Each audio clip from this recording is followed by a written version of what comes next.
Assalaamu calaykum waraxmatullaahi wabarakaatuh. Kulanti wacan oo wanaagsan saaxiibayaal, ku soo dhawaataan muuqaal kale oo aad u xiiso badan. Muuqaalkani waxaan kaga hadlaynaa taariikhda kooxda kubadda cagta Manchester United.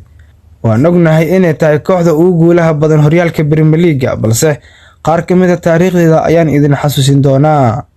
Inta aan muuqaalkan u guda gelin, waxaan kaa codsanayaa inaad muuqaalkan like dhahdo, sidoo kale aad sii share gareyso si aan u helno saaxiibo qalbi wanaagsan sida adiga oo kale. Waxaan iloobin in aad page-kan follow aad dhahdo si aysan ku dhaafin muuqaalada xiisaha leh ee halkan maalin baan ku soo gudbino. Manchester United waxay kubadda cagta ku soo biirtay 1892. Kooxdani waxa ay ku dheeshaa garoonka lagu magacaabo Old Trafford. Manchester waxaa lagu magacaabaa Radifalis, waana koox taariikhiyan ah. wayna adag tahay taariikhdeeda in halkan ku soo koobno, balse qaar ka mid ah haddii aan ina xasuusiyo, kooxdani waa mid ka mid ah kooxaha ugu guulaha badan ee ka dheela horyaalka Premier League, waana midda ugu badan ee tartankan haysato, waxaana ay qaaday 20 jeer. Manchester United ayaa qaaday tartanka FA Cup-ka 12 jeer. United waxa ay qaaday koobab kala duwan oo aad u fara badan oo uu ka mid yahay tartanka aad ku xiisaha badan kooxaha inta badan ay ku riyoodaan ee UEFA Champions League, waxaana ay haysataa tiro 3 jeer ah. Manchester waxa ay soo sameysay taariikho kala duwan intii kubadda cagta ay xukumaysay, waana kooxda markii lagu magacaabo horyaalka Premier League oo magacaasi loo bixiyo waa kooxda inta badan haysato, waxaana ay qaaday tiro 13 jeer ah. Guud ahaan waxa ay haysataa 20 jeer. United xidiga ugu safashada badan waa Kikis, kaasoo u saftay 963 jeer. xidigani inta badan kooxda wuxuu ka yahay haliyey oo waa xidig inta badan ciyaartooyda aad u dhiirigeliya. xidiga hal xilli ciyaareed goolasha ugu badan u dhaliyay kooxda Manchester United waa Dennis Law, kaasoo u dhaliyay goolal gaaraya 43 gool.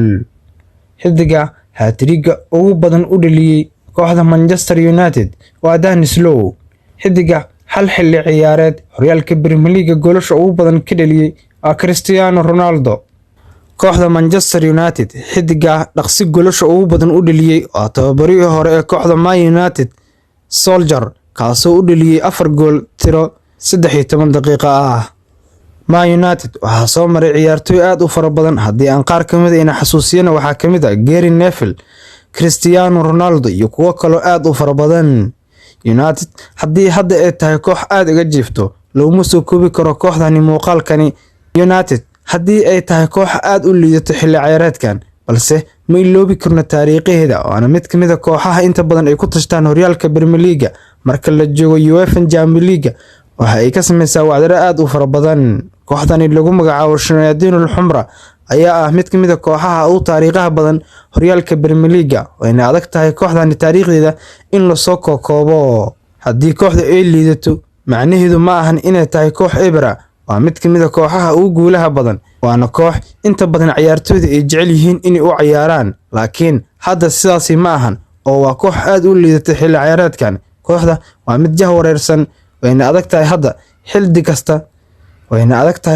xiddi kasta oo dunida kubadda cagta heer sare ka joogo inuu hadda u ciyaaro kooxda Manchester United. laakiin hayloobin kooxdani inay tahay mid ka mid ah kooxaha lagu cabsi badan yahay, waana kooxaha inta badan horyaalka Premier League taariikho aad u fara badan u sameeyay. Manchester United 1998 ilaa 1999 waa kooxda taariikhda aad ku xiisaha badan sameysay, waxayna isku qaaday tartanka UEFA Champions League, horyaalka Premier League iyo FA Cup-ka, waana kooxda kaliya ay sidaas sameysay.